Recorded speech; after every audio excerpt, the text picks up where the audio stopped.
Kawasan tepian Sungai Musi yang biasa dipadati sejumlah perahu motor tradisional atau ketek, kini lengang, hiruk-pikuk, dan deru suara motor perahu tak terdengar seperti biasanya. Kondisi ini diakui sejumlah sopir ketek di kawasan ini terjadi sejak pandemi COVID-19.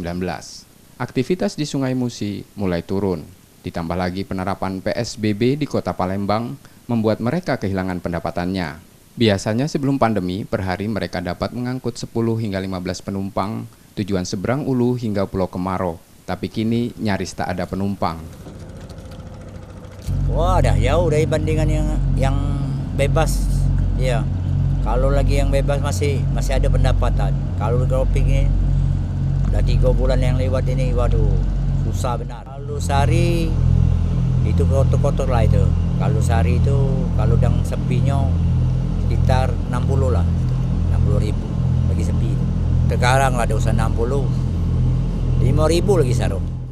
Ya kalau kami sebagai KDI, ya pengen punya bantuan Pak, bantuan lah pasti.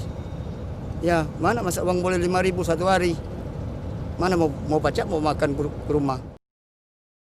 Harapan para sopir ketek Sungai Musi ada bantuan dari pemerintah, sebab sejak pandemi yang membuat pendapatan mereka anjlok, mereka belum menerima bantuan. Kini, apapun mereka lakukan untuk dapat menyambung kehidupan keluarga.